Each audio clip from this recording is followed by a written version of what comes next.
Alors, une courte vidéo parce que on débute. On veut savoir qu'est-ce qu'on a besoin, Edith, pour préparer là, les recettes qu'on va se personnaliser soi-même à la maison. Ça prend évidemment quelques outils de base, mais rien de trop compliqué. On va vous présenter deux catégories de matériaux. Oui, selon la Miss paresseuse ou bien la Miss parfaite. Fait que vous allez vous retrouver dans le matériel aussi. Vous pourrez aller faire le test pour déterminer quel type de personnalité vous avez. Exactement. Alors, on commence, dans le fond, pour faire une crème. Admettons, c'est probablement ce qu'on fait le plus quand on fait les cosmétiques à la maison. On a besoin de plusieurs choses qu'on retrouve dans notre cuisine habituellement. Fait que des pots en verre. Par contre, ça prend un pot qui va résister au bain-marie, à la chaleur. Fait qu'il faut faire attention, parce que j'en ai déjà des pots, moi, qui ont craqué. Ça pourrait être un petit bol en stainless, ou si ça pourrait être une tasse en Pyrex qui accepte... Tasse à mesurer. Oui, c'est ça. J'ai tout le temps deux récipients, un pour la phase aqueuse, puis l'autre pour la phase de gras. Moi, j'aime pouvoir verser. Fait qu'ici, il y a un manche, c'est un pot à lait qu'on retrouve... un caclon. Oui. Si vous faites une recherche sur Internet, là, vous écrivez caclon. Caclon ou pot à lait. Pot je à pense que lait. c'est plus pot à lait. Puis, il y en a tous les prix, mais si vous cherchez, des fois, on peut réussir à en trouver des pas trop chers.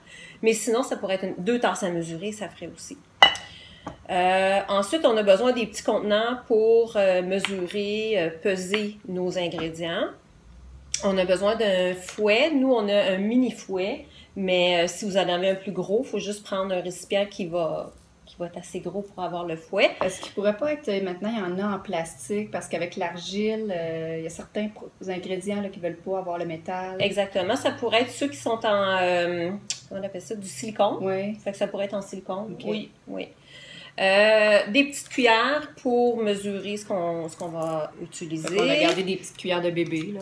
Oui, on n'avait plus besoin. Mais ça pourrait être... On les met dans notre petite trousse de matériel. Oui, ça pourrait être une cuillère en stainless aussi, c'est ça.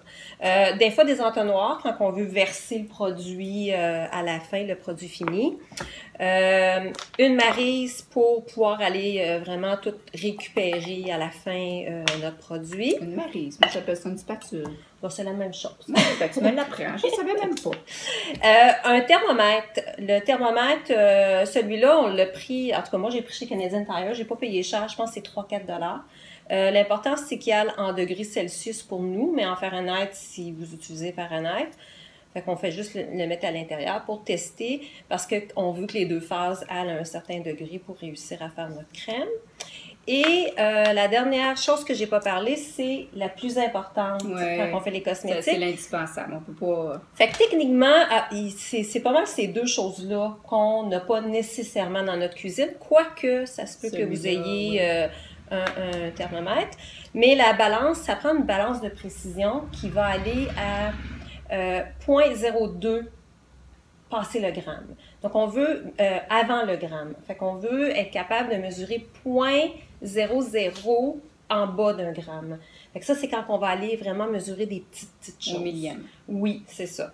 Ça se vend, on l'a acheté chez Walmart, mais 20 $, mais en ligne ou n'importe où. Fait que c'est à peu près ça que ça prend si vous êtes la paresseuse et que vous voulez réussir à faire une recette. Puis là, je vois le petit couvercle ici, là. Oui. Petite astuce, on ne le sait pas toujours, il faut avoir lu les instructions pour le savoir.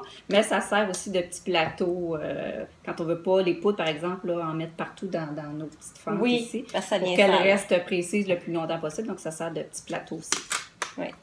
Puis si on est un peu plus perfectionniste, puis qu'on a le goût de s'équiper... Si on est perfectionniste, on a tout ça. Et plus, fait qu'on rajoute quelques petits équipements qui sont pas absolument nécessaires, mais qui sont quand même assez utiles. Fait qu'il y a les petits béchers, ça nous fait penser qu'on est peut-être un peu scientifique. Chimiste, sorcière. Oui, peut-être sorcière. Puis c'est gradué, donc c'est en ml. Ça fait très joli, mais n'importe quoi ferait l'affaire. On s'en sert beaucoup. Moi, je m'en sers beaucoup. Puis ce qui est le fun d'un bécher, c'est qu'on peut le mettre à chauffer parce qu'il est fait en matériaux qui résistent la chauffe. On a les cuillères doseuses. C'est Ouais. pas toujours nécessaire. Si les gens sont gentils quand ils font des recettes en ligne ou dans les livres, ils vont donner et la cuillère doseuse et le poids. Oui, parce Fait que là, on parle pas d'une cuillère à thé ou une cuillère à soupe, là. On parle Non, de c'est dash, de tad, de smidgen, de drop et de pinch. Tu sais, c'est comme dans l'ancien temps quand la grand-mère, elle disait « Ah, qu'est-ce que tu as mis dans ta recette? Ah, j'ai mis une petite pincée de a pinch, Ouais. a tad. » Mais ils ont essayé de recréer. Dans le fond, c'est des 1/32e de cuillère à thé. Ok. C'est C'est en mesure impériale. Oui, c'est ça. Aussi, les petits... j'ai pris ça au Dollarama, là, c'est pour nettoyer les contenants, nettoyer les seringues. Ouais, Quand on veut... Oui, c'est ça, ben, c'est dans la section plus bébé. Puis c'est bien pratique quand on veut réutiliser des contenants, justement, quand on produit des... Pour nettoyer aussi des petits ça trucs, aussi, là, oui. Passer dans les petites fentes partout, Ouais. parce qu'on va reparler de la propreté puis de l'hygiène, là, mais c'est excessivement important. C'est ça. Fait que c'est pratique puis ça coûte vraiment pas cher, ça vaut la peine. Ça, c'est les bâtons pH. C'est pas absolument nécessaire, mais si on fait Savon. voyons, quelque chose oui, du savon, mais aussi quelque chose qui un exfoliant chimique pour le visage, fait que ça a un pH un peu plus acide. Si on fait des shampoings ou juste si on n'est pas certain, puis on veut être certain que la crème elle est bonne pour notre peau, on peut tester. C'est pratique, c'est pas absolument nécessaire pour une débutante, mais éventuellement vous allez peut-être en vouloir. Puis ça, c'est un gadget pratique parce que ici, il faut, avec ce petit thermomètre-là, il faut toujours le tremper, l'essuyer, le retremper, l'essuyer. Lui, c'est un laser, fait qu'on a juste à pointer, puis ça fait un petit reflet rouge.